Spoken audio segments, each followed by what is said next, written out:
waxaan maanta runtii aan iskugu nimid inaan isxad warsanno iswaraysanno guddigii aan u saarnay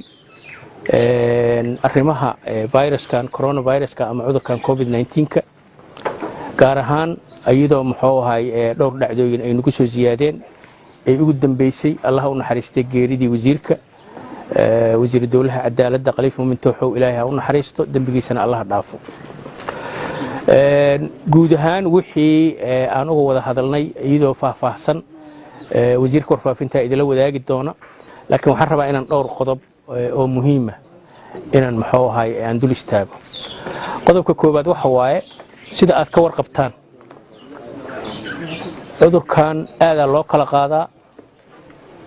daawona male talaalna male sidaas daraadeed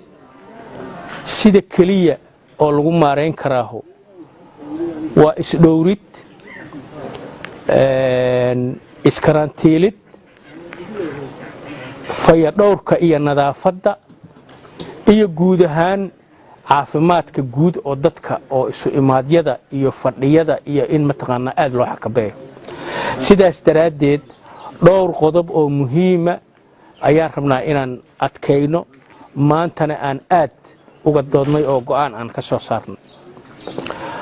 arrinta koobaad waxa waaye in la joojiyo la xiro lala socdo dhaqdhaqaaqa muxuu ahaa jaadka iyo dadka la socda oo ama xamar ka soo gala ama Itoobiya ka soo gala ciidamada amniga dhammaantood labada gudoomiye gobol waan amarnay in dhaqdhaqaaqaas ay joojiyaan sida ugu dhaqsaha badan aada runtii muxuu ahaa arrintaas culays oo uga jira jaadka tuuga lagu soo geliyaa Hirshabeelle arrintaas runtii arrin aan xamili karna maaha amarkaasna waxaan rajaynaynaa sida ugu dhaqsaha badan in muxuu ahay resultigeeda la heli doono arrinta labaad waxa waaye isu imaadyada makhaayadaha iyo fadhi ku dirirada iyo meelaha la iskugu yimaado oo wax micnaaho hadda mataqaanaa hadal iyo sheeko iyo war aanan muxuu ahay aan laga faa'iideyn ayadana in la joojiyo taasna ciidamada ammaanka booliiska gaar ahaan waan amarnay arrintaasna sidaas muxuu ahay in lagu joojiyo bandooga lagu soo rogay muxuu ahay waddanka guud ahaan gaar ahaan caasimadda oo annaguna aan daris la nahay habeenkii ayadana in muxuu ahay magaalada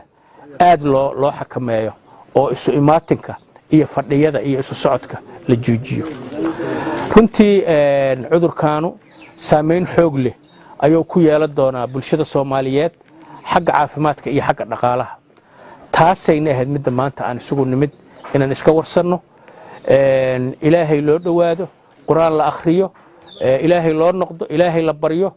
aad u mahadsantiin wassalaamu calaykum waraxmatullaahi wabarakaatuh